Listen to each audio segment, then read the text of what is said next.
Growing succulent plants as a nursery crop is much easier than any other group of plants.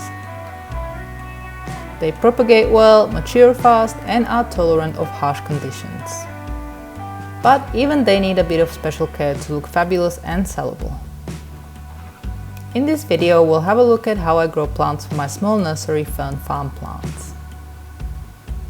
Many nurseries buy a lot of their stock from a large wholesale grower who typically do not sell to the public. I'm a bit of a hybrid nursery that grows 90% of its own plants, but I also sell wholesale and directly to public via our online shop and markets. Quite a bit of my plants come from tissue culture, and most wholesale nurseries grow plants almost exclusively this way.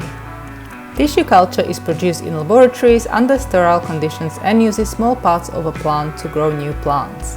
Using this technique, one plant can be used to make thousands, if not hundreds of thousands, new plantlets.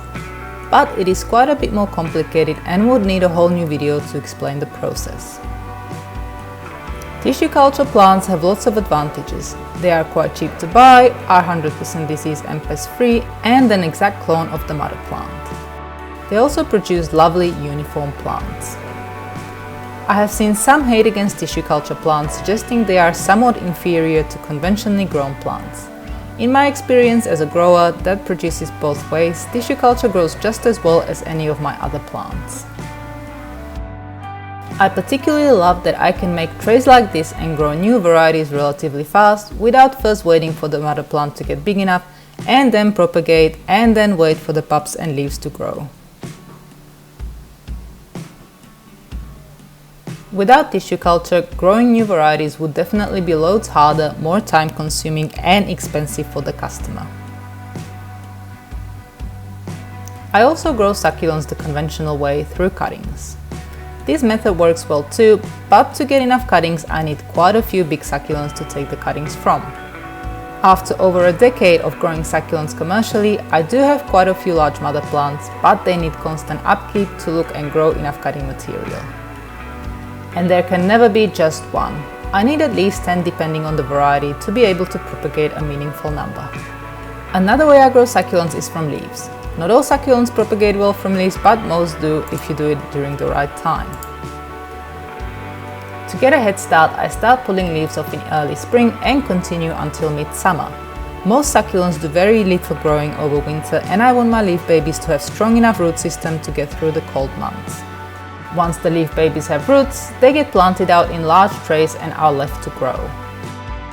Different varieties grow at a different pace.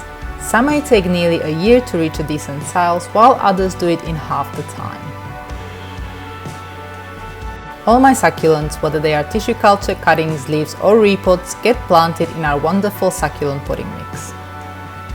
It is made by a company specializing in making potting mix for all kinds of different plants and is tailored to growing succulents.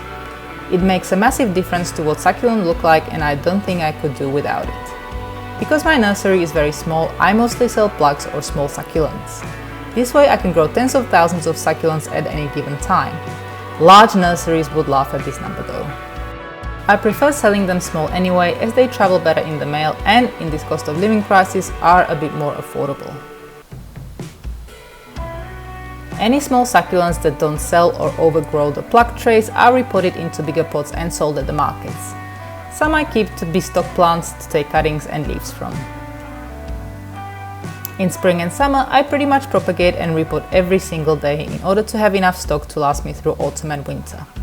In the cooler months, I clean absolutely everything.